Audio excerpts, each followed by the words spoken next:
तो अब हम डिस्कस करने जा रहे हैं स्माइल स्कीम के बारे में। देखिए, स्माइल फुल फॉर्म है support for marginalize individual for livelihood and enterprise. ठीक है।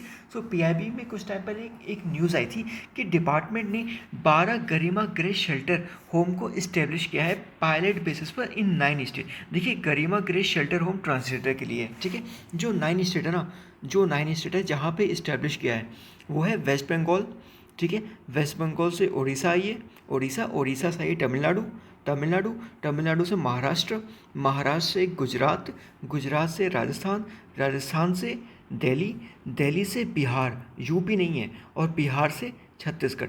9 स्टेट हो गए, 1 2 3 4 5 6 7 8। हाँ, ठीक है, ठीक है, ओके। ये याद करने का तरीका, मतलब मैप के जरिए मैंने बता दिया कहाँ कहाँ इस्टेब्लिश किए हैं। अब आते हैं स्कीम के बारे में।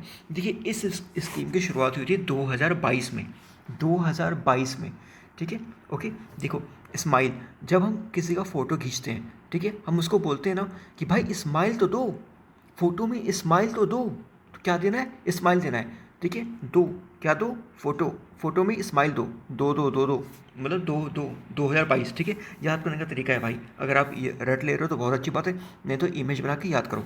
ठीक है, ओके। सो ये स्कीम कब आई? 2022 में। स्माइल दो मतलब दो, मतलब 2022 में ये स्कीम आई है। Nodal ministry of social justice and empowerment है।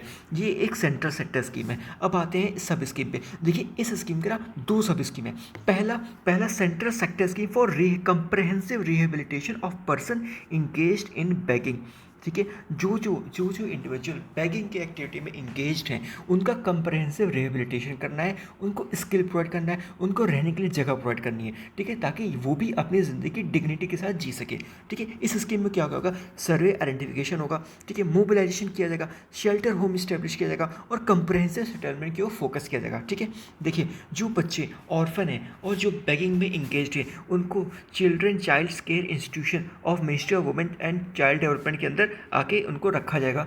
ठीक है, ओके। और जो म्यूनिसिपल कॉरपोरेशन है, वो शेल्टर होम, जो एग्जिस्टिंग शेल्टर होम है, वहाँ पे लोगों को रिहेबिलिटेट करेगी। अगर शेल्टर होम नॉन अवेलेबल है तो म्यूनिसिपल कॉरपोरेशन नया शेल्टर होम बनाएगी, लेकिन इस नए शेल्टर होम के लिए कोई डेडिकेटेड फंड नहीं दिया जाएगा।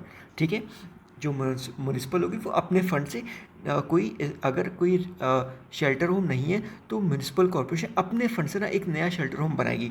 ठीक है, उस शेल्टर होम में मेल और फीमेल सेपरेट रहेंगे। ठीक है, तो मेल के लिए सेपरेट शेल्टर होम होगा, फीमेल के लिए सेपरेट शेल्टर होगा।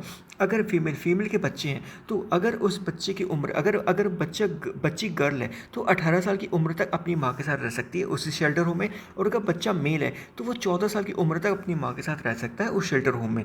ठीक है, और मैक्सिमम कोई व्यक्ति ना 6 महीना रह सकता है किसी पर्टिकुलर शेल्टर होम में। ठीक है, तो हमने comprehensive rehabilitation of person engage in bagging देख लिया। दूसरा स्कीम है comprehensive rehabilitation of transgender.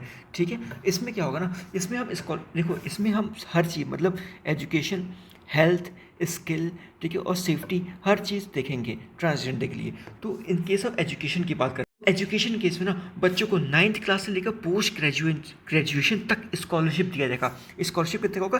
13,500 per year. लेकिन शर्त यह है कि और किसी स्कीम के ज़रिए ट्रांसजेंडर को और कोई स्कीम के ज़रिए कोई स्कॉलरशिप ना मिल रही हो। ठीक है, तो स्कॉलरशिप कितना मिलेगा? 13,500 पर ईयर। कब तक? पोस्ट ग्रेजुएशन तक। और स्किल, अब तो हमने एजुकेशन दे दिया, अब हम स्किल प्रोवाइड करेंगे। सो पीएम दक्ष स्कीम हमने डिस्कस कर लिया।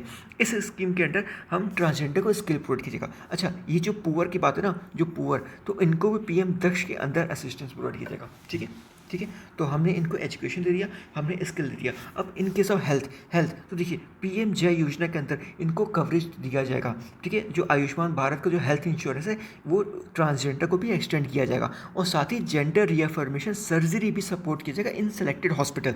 ठीक है, हाँ, तो हमने शिक्षा दे दी, हमने स्किल प्रोवाइड कर दिया, हमने हेल्थ दे दिया। अब रहने के लिए घर चाहिए कि नहीं चाहिए, तो उसके लिए गरिमा गृह इस्टेब्लिश किया जाएगा।